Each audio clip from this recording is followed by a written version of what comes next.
Meeting on Committee on Corporate Governance is called to order. Mr. Quigley, are there any members of the public who have registered and desire to speak? I believe not. Okay. Oh, no, I apologize. We have one speaker from reInvent Albany. course we I do do. apologize. And the only name I have is Tom Speaker. That is correct name, okay. Good name for a speaker. Thank you. All right. Good afternoon. I'm Tom Speaker, a policy analyst for reInvent Albany. We advocate for more transparent and accountable state government, including for authorities like the MTA. I am here to ask you again to amend the MTA ethics codes to clearly ban outside income for the MTA's chairman and chief executive officer and enact other reforms to reduce conflicts of interest. At July's audit committee meeting, reInvent Albany showed a letter from 5 watchdog groups, including reInvent Albany, Citizens Union, Common Cause New York, the League of Women Voters of New York City, and the Nyberg Strap Hangers campaign. Our letter asked the board via the audit committee to set a higher standard of integrity by amending the MTA board and all agency codes of ethics. The audit committee referred our letter to you, the governance committee, for action. According to the committee's approved work plan, the governance committee is scheduled today to review and approve revisions to the MTA Code of Ethics. We think this is especially important after 10 months of heated public criticism over Chairman Loda's more than $2 million in outside income a year.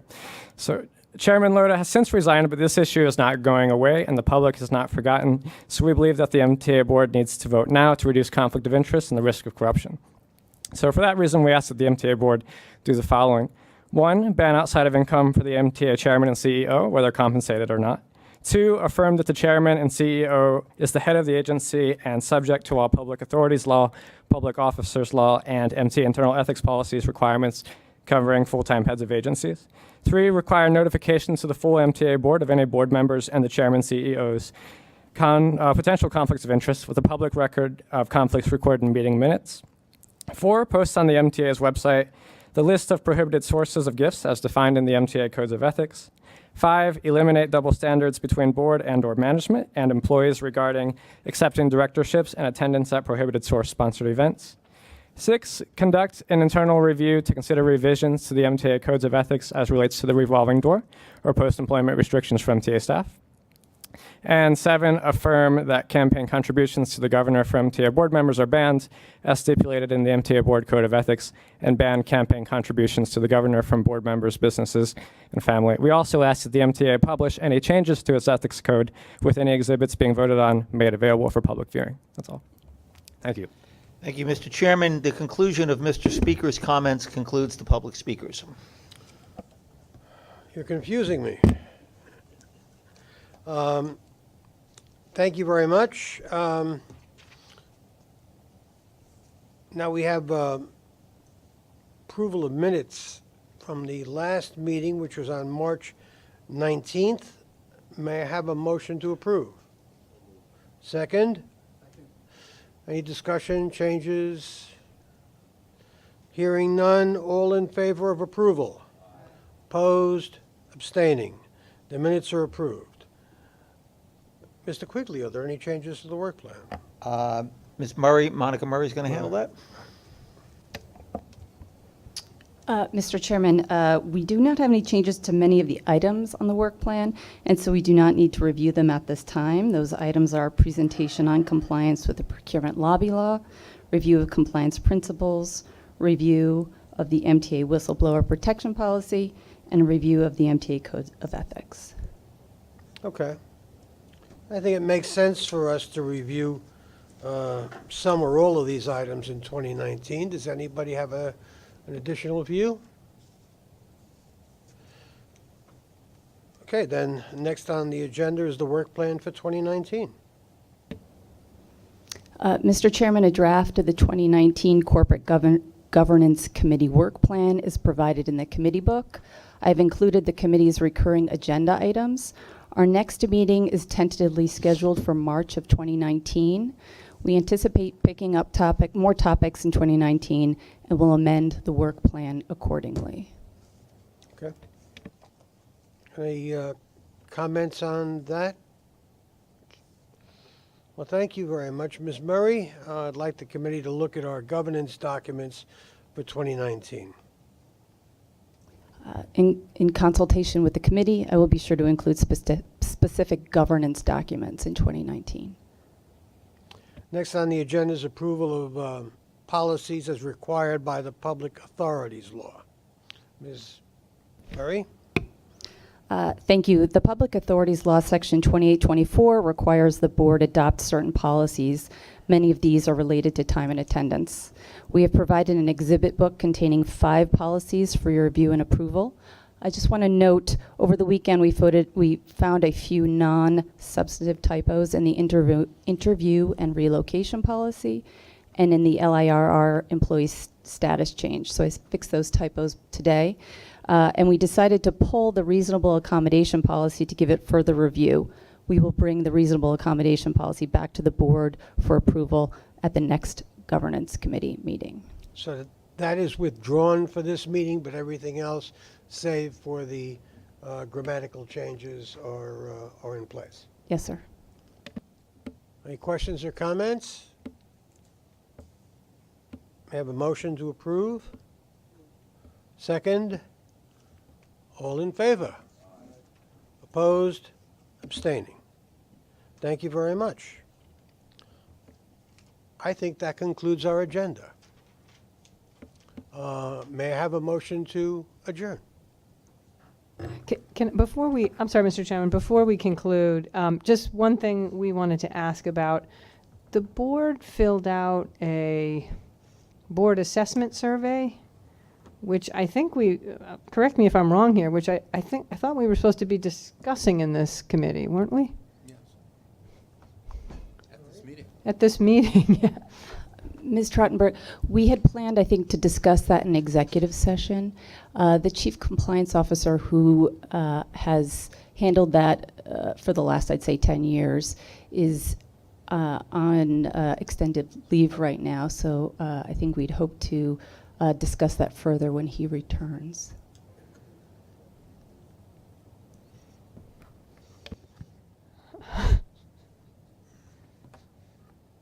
Okay. So in case he's out for some time, can someone else handle that discussion? The next, I can plan 'cause on. I mean, when will this committee next week? We're not going to meet again for some months, right? I think the tentative schedule is for March. Okay.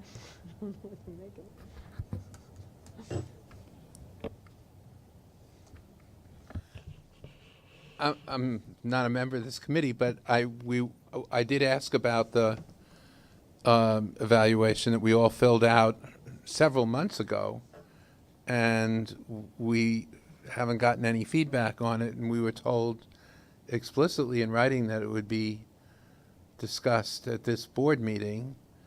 I don't know, we all filled it out, so I don't know why we have to wait for a compliance officer to come back in order to see what we all said. We can put it on the agenda for March. I mean, it's, I don't quite understand. I mean, this is an issue I've raised before where, just generally, where we've asked for things and it's just been delayed. And so that's one of the issues just generally that the governance committee, I thought, should deal with. But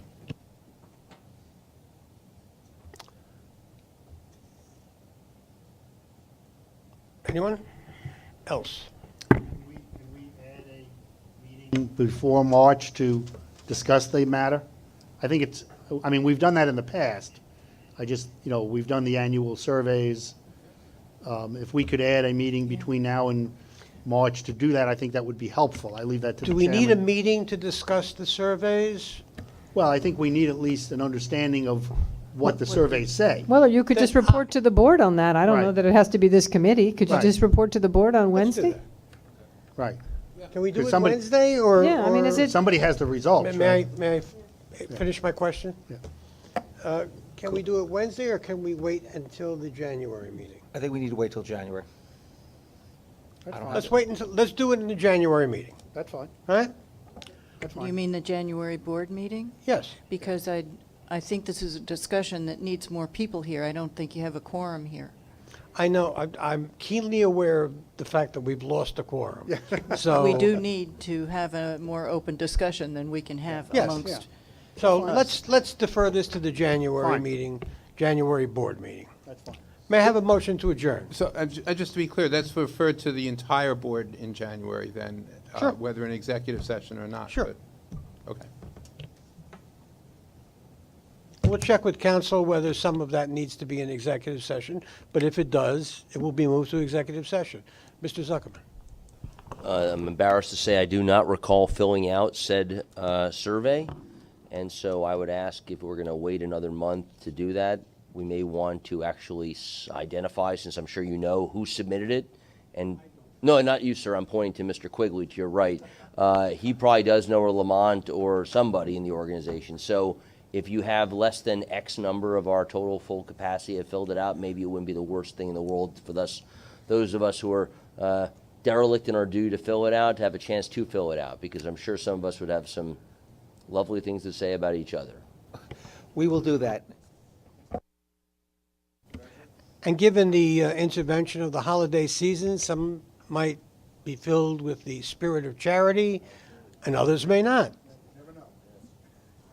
In any case, may I have a motion to adjourn? Second, all in favor? We are adjourned. Thank you.